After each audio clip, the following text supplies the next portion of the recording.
Exercise 2.5। तो exercise 2.5 के कितने क्वेश्चन कर लिए थे हमने? 2 क्वेश्चंस कर लिए थे। एक्सरसाइज 2.5 पेज नंबर 42 पर है।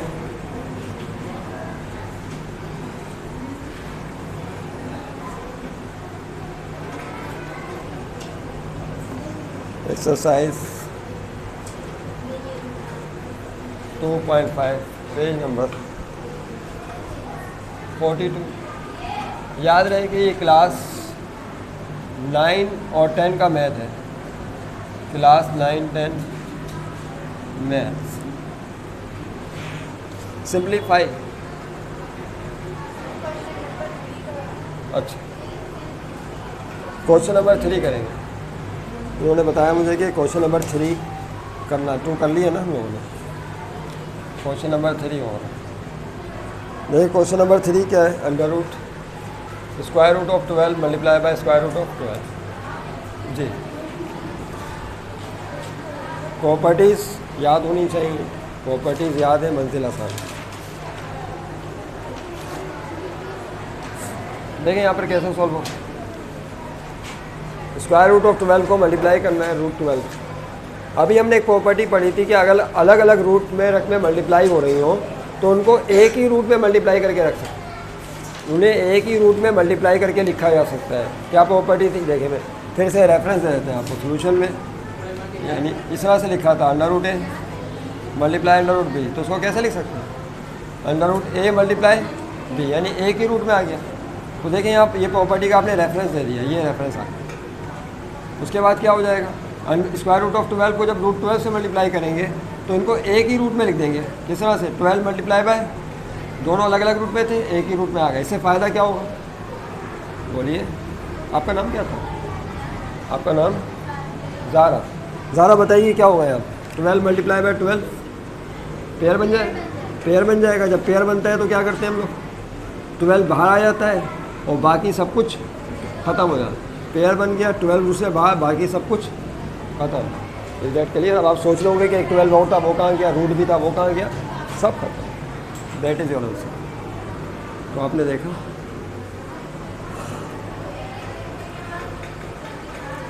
Question number 4, very very easy questions.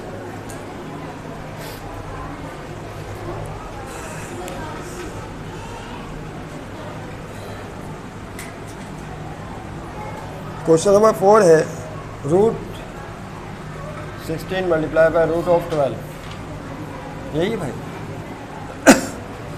इसको कीजिए। Okay, do it please. Under root 16 को मल्टीप्लाई करना है रूट 12 पे। कौन सी प्रॉपर्टी लगाएंगे बता सकते हैं आप?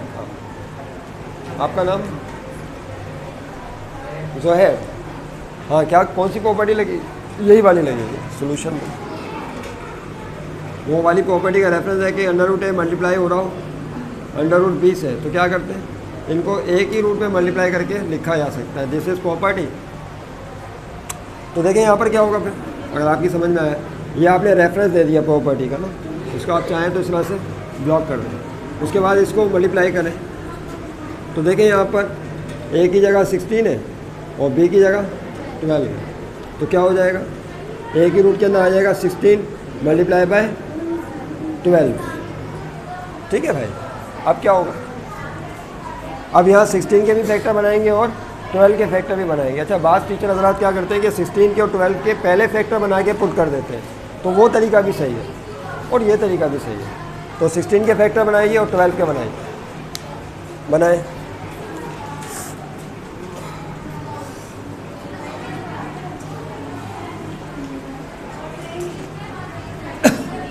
देखिए यहाँ पे क्या होगा? 16 के फैक्टर बनाएंगे और यहाँ 12 के फैक्टर बनाइए। आ जाए आप दूसरी क्लास में। 2 से जाएगा 2 8 द 16, फिर 2 4 द 8, 2 2 द 4, 2 1 द 2। तो क्या फैक्टर बने भाई? 2 multiply 2 multiply 2 multiply 2 is equal to 16। यही होगा ना? देखो सही है ना भाई? 2 2 द 4, 4 2 द 8, 8 2 द। अच्छा, इस यहाँ ये 2 से करें, 2 6 द 12, 2 3 द 6, फिर किससे आएगा? 3 से आएगा, 3 1 द 3। क्या हो गया? 3 आप काम कर रही हैं साथ से, या काम लिखा आपने, दिखाइए। यहाँ तक पहुँच गए हम लोग। 3 1 3 मल्टीप्लाई करें 2 मल्टीप्लाई 2 मल्टीप्लाई 3 2 टू द 4 4 3 12। तो आपके प्राइम फैक्टर्स यहाँ पर ये आ गए और प्राइम फैक्टर 12 के यहाँ आ गए। यहाँ फीड कर दिए 16 की जगह उसके प्राइम फैक्टर, 12 की जगह उसके प्राइम फैक्टर। तो देखें क्या हो जाएगा, तवज्जो इम्प्लाइज डेट। यहाँ से अब अगला स्टेप स्टार्ट हो रहा है, क्या है तो देखें क्या होगा। √16 की जगह, चले मैं एक बार फिर लिख देता हूँ ताकि समझने में सर। 16 मल्टीप्लाई बाय 12 यही था ना। तो देखें यहाँ पे क्या हो जाएगा, 16 की जगह ये आपका 16 है, इसकी जगह ये प्राइम फैक्टर आएंगे यहाँ से यहाँ तक नहीं। 2 मल्टीप्लाई 2 मल्टीप्लाई 2 मल्टीप्लाई 2। उसके बाद बारी किसकी है, 12 की बारी। तो जो 12 है इसके प्राइम फैक्टर कौन से बोले, 2 मल्टीप्लाई 2 मल्टीप्लाई 3। ले भाई सेटिंग हो। अब क्या काम करें, पेयर बना के बाहर निकालें। क्या क्या बाहर निकलेगा बताइए। 2 मल्टीप्लाई बाय 2 का एक पेयर बन गया, फिर 2 मल्टीप्लाई बाय 2 का दूसरा पेयर बना, 2 मल्टीप्लाई बाय 2 का तीसरा पेयर बना। तो 3 2 बाहर आ जाएंगे, लेकिन 3 का कोई पेयर नहीं, तो ये अंदर फंस जाएगा। तो 2 बाय 2 का पेयर बना, 2 बाहर मल्टीप्लाई, फिर 2 बाय 2 का एक पेयर बना, 2 बाहर, फिर 2 बाय 2 का पेयर बना, उससे 2 बाहर। लेकिन याद रहे कि अंडर रूट के अंदर 3 का कोई पेयर नहीं, लिहाजा 3 रूट के अंदर बंद। अब जो बाहर नंबर्स आए हैं पेयर बनने के बाद, उनको आपस में मल्टीप्लाई कर लेंगे। क्या हो जाएगा बोलिए, 2 to the 4 4 to the 8 under root. That is your full and final answer. तो यहाँ प्रॉपर्टी लगी और उसके बाद फिर फैक्टर्स बने। ओके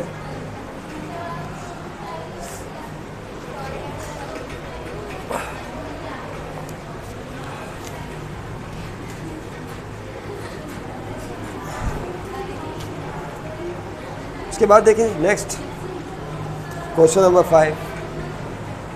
क्या है भाई क्वेश्चन नंबर, बोलिए। अंडर रूट 14 मल्टीप्लाई 21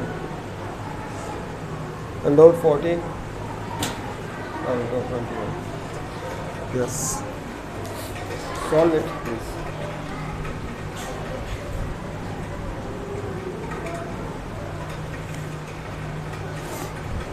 फोर्टीन के आप फैक्टर्स बनाएंगे, उसके बाद 21 के, लेकिन उससे पहले प्रॉपर्टी लगा दें। प्रॉपर्टी याद है कौन सी वाली प्रॉपर्टी लगेगी, जो भी समझाई थी, याद करें। Under root A multiply under root B. अगर अलग अलग रूट में रख में मल्टीप्लाई हो रही हो तो उनको एक ही रूट में बंद करके मल्टीप्लाई कर सकते हैं, इस तरह। ये प्रॉपर्टी का रेफरेंस है। तो देखें यहाँ पर कौन है, ए की जगह 14 है और बी की जगह 21।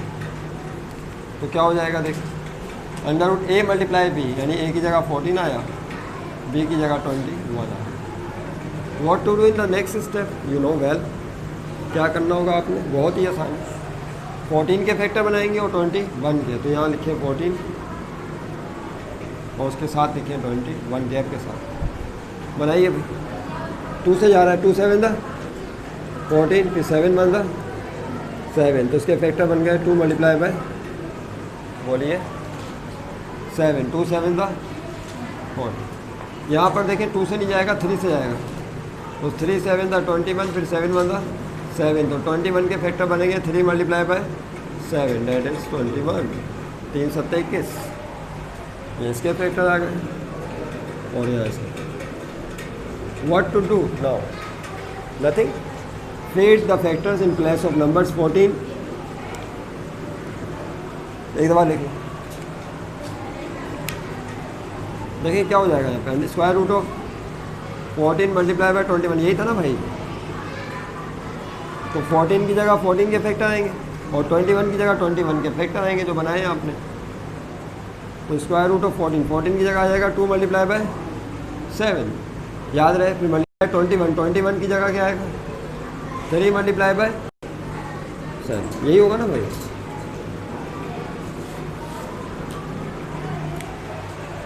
सारा मामला रूट के अंदर होगा। आप कोई बता सकता है क्या करेंगे। 14 के फैक्टर आ गए, 21 के फैक्टर आ गए, यहाँ कोई पेयर बनना है, बोले 2 का तो कोई पेयर नहीं बन रहा, 2 एक है, दूसरा 2 नहीं है, 3 का भी कोई पेयर नहीं है, या 7 का पेयर है, 7 दो, लेकिन वो 7 अलग अलग लिखे हुए। तो आप क्या करें कि 7 को पहले एक साथ करके पेयर बना लें और फिर बाद में 7 बाहर निकाल लेना। समझ रहे हो बात को? यानी किस तरह से होगा यहाँ पे देखिए,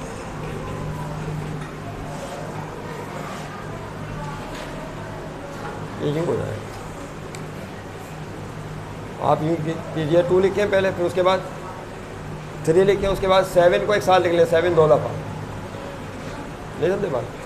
अब याद है कि 7 बाय 7 इसका पेयर बन जाएगा,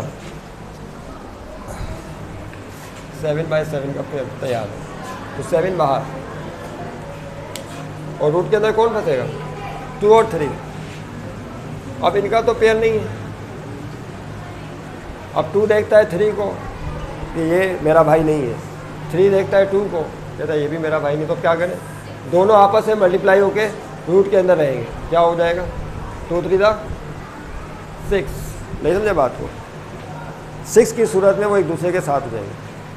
that is your full and final. तो देखा आपने?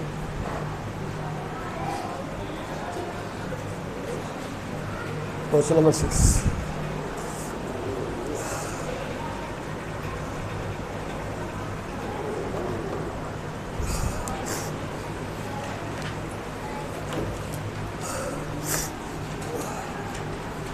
क्वेश्चन नंबर 6 देखिए, square root of 15 upon square root of 5। Square root of 15 divided by square root of 5 क्या करना होगा? कोई बता सकता है यहाँ कौन सी प्रॉपर्टी लगेगी? हमने पिछली वीडियो में प्रॉपर्टी, पिछले लेक्चर में बताई है। उनमें एक प्रॉपर्टी बताई थी डिवीजन की। अगर अलग अलग रूट में रकमें डिवाइड हो रही हो तो उनको एक ही रूट में डिवाइड करके लिख सकते हैं। याद करें, ये थी प्रॉपर्टी सोल्यूशन कि अगर अंडर रूट ए लिखा हो और अंडर रूट बी अलग अलग रूट में हो तो उनको एक ही रूट में डिवाइड करके लिखा जा सकता है।